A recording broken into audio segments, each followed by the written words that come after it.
আপনারা তাফসীর ফি জিলালিল কোরআনের রচয়িতা সাইয়্যিদ কুতুব শাহীদের নাম শুনেছেন?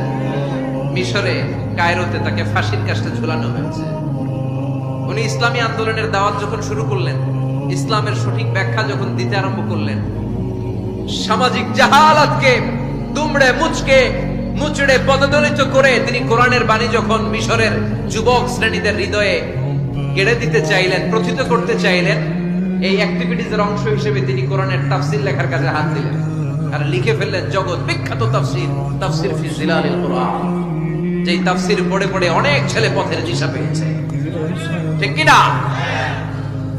এই তাফসীর লেখার কারণে মিশরের মধ্যে নতুন আন্দোলন তৈরি হয়ে যায়। সবার মুখে এক কথা, সৃষ্টি যার, আইন চলবে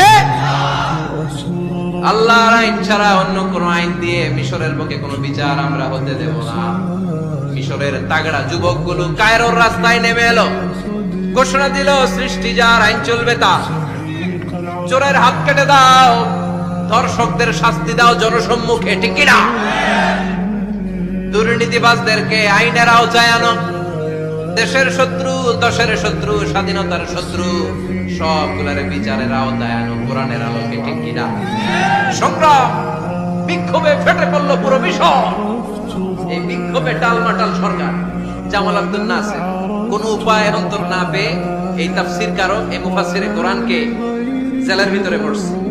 গোটা বিশ্বব্যাপী সব সত্য আর ন্যায়ের পক্ষের ধারক আর বাহক যারা, তাদের উপরে এরকম জালিম গাদ্দারদের অত্যাচার আছড়া নাই। তাকে ফাঁসির কাস্টে ঝুলানো।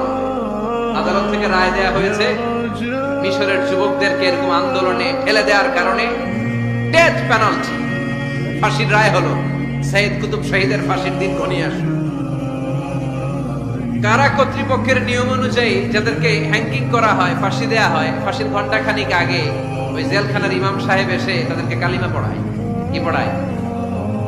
আফদালুয যিকরি লা ইলাহা, এই যে শ্রেষ্ঠ জিকির, এই শ্রেষ্ঠ জিকিরটা এসে পড়ায়। সাইয়্যিদ কুতুব শাহীদের ফাঁসির কাস্টে দাঁড়ানোর 1 ঘন্টা বাকি। কয় ঘন্টা? In the mean time jail কোডের নিয়ম অনুযায়ী জেলখানার ইমাম সাহেব চলে এসেছে। এসে বললেন, সাইয়্যিদ কুতুব শাহীদ, আমি আপনারে কালিমা পড়াতে এসেছি, পড়েন লা ইলাহা ইল্লাল্লাহ। সাইয়্যিদ কুতুব শাহীদ বললেন, তুই আমার কালিমা শিখাইস না, তোর কাছ থেকে আমার কালিমা শিখতে হবে না। এই কালেমা আমি খুব ভালো করে জানি, যে এই কালেমার তালিম দেওয়ার জন্য সরকার তোরে বেতন দিয়ে রাখে। ওই কালিমার ব্যাখ্যা করার কারণে আজকে আমার ফাঁসির মঞ্চে দাঁড়ানো লাগতেছে। চিল্লায়, ঠিক কিনা?